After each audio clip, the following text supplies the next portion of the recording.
हर एक मेनिस्कस टेयर के अंदर सर्जरी करना ज़रूरी नहीं होता है। मेनिस्कस टेयर का विदाउट सर्जरी भी ट्रीटमेंट होता है। नमस्कार, मेरा नाम डॉक्टर शिवम शाह है। मैं एक robotic joint replacement and arthroscopy sports medicine specialist हूँ। तो ये वीडियो के माध्यम से हम लोग आपको बताएंगे कि अगर आपको मेनिस्कस टेयर है तो इसका ट्रीटमेंट विदाउट सर्जरी क्या हो पाएगा या नहीं हो पाएगा, और विदाउट सर्जरी जो ट्रीटमेंट होता है वो कैसे होता है। हमने बहुत सारे ऐसे वीडियोस बनाए जिसमें घुटने की गद्दी, लिगामेंट इंजरीज के बारे में आपको कंप्लीट इन्फॉर्मेशन देने की कोशिश की हुई है। पिछले वीडियो में हमने ये भी डिस्कस किया हुआ कि घुटने की गद्दी क्या होती है। तो घुटने की जो गद्दी रहती है यानी कि मेनिस्कस, ये घुटने के दो हड्डी के बीच में कुशन का काम करती है। ये दो मेनिस्कस रहती है, एक अंदर की ओर रहती है जिसको मीडियल मेनिस्कस बोलते हैं, और एक बाहर की ओर होती है उसको लैटरल मेनिस्कस बोलते हैं। यूजुअली मेनिस्कस टेयर या फिर घुटने की गद्दी फट जाती है तो लक्षण ये देती है कि घुटने में दर्द होता है, घुटना लॉक हो जाता है, एक स्थिति के अंदर घुटना फिर सीधा नहीं हो पाता है, घुटने में सूजन रहता है और चलने फिरने में दिक्कत रहती है। यूजुअली मेनिस्कस टेयर का डायग्नोसिस एमआरआई से होता है। अगर आपको एमआरआई में ग्रेड 1 या ग्रेड 2 सिग्नल्स होते हैं एमआरआई रिपोर्ट के अंदर, मेनिस्कस के अंदर, तो ये सर्जरी का इंडिकेशन नहीं होता है।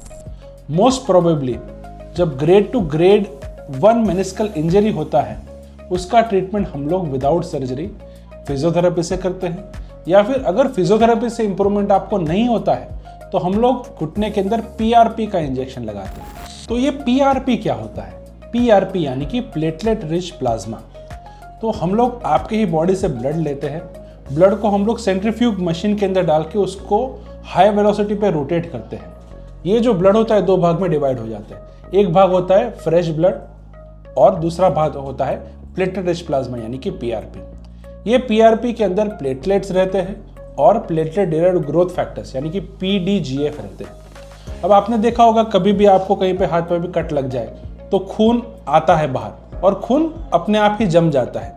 तो ये खून का जो जमने का काम होता है वो प्लेटलेट करते हैं और अपने आप ही वो घाव हील हो जाता है, और जो हीलिंग काम होता है ये भी उसके अंदर आया हुआ प्लेटलेट डिराइव्ड ग्रोथ फैक्टर यानी कि पीडीजीएफ करता है। तो ये पीआरपी को हम लोग घुटने के अंदर इंजेक्ट कर सकते हैं। ये हम लोग ब्लाइंडली भी इंजेक्ट कर सकते हैं या फिर सोनोग्राफी की मदद से भी इंजेक्ट कर सकते हैं। ये ट्रीटमेंट को हम लोग प्रोलोथेरापी बोलते हैं। ये जो पीआरपी हम लोग डालते हैं यूजुअली आपका जो गद्दी जहाँ पे फटा हुआ है, मीडियल साइड है या लेटरल साइड है, वहाँ पे हम लोग डालते हैं, और इससे जो ये मेनिस्कस है उसका हीलिंग होने का चांसेस रहता है। अगर आपको ग्रेड 3 मेनिस्कस टेयर है या फिर ऐसा कुछ एमआरआई में लिखा हुआ है कि बकेट हैंडल टेयर है, फ्लैप टेयर है, रेडियल टेयर है, हॉरिजॉन्टल टेयर है, तो डेफिनेटली ग्रेड 3 टेयर यानी कि ये जो गद्दी है वो फट के घुटने के अंदर आ गया है, वो अनस्टेबल है, तो वो अपने आप हील नहीं हो सकता। तो उसके लिए डेफिनेटली सर्जरी करवाने का ज़रूरत रहता है। थैंक यू ये वीडियो एंड तक देखने के लिए। अगर आपको ऐसे ही गद्दी के टेयर के और घुटने के लिगामेंट टेयर के बारे में मोर इन्फॉर्मेशन चाहिए तो हमारा चैनल आप सब्सक्राइब कर सकते हैं, फॉलो कर सकते हैं। अगर आपको भी ऐसा कोई प्रॉब्लम है और आपको एक सेकंड ओपिनियन चाहिए तो हमें व्हाट्सएप पे आपका एमआरआई रिपोर्ट भेज सकते हैं। हम आपकी हेल्प करने की डेफिनेटली कोशिश करेंगे। Thank you so much.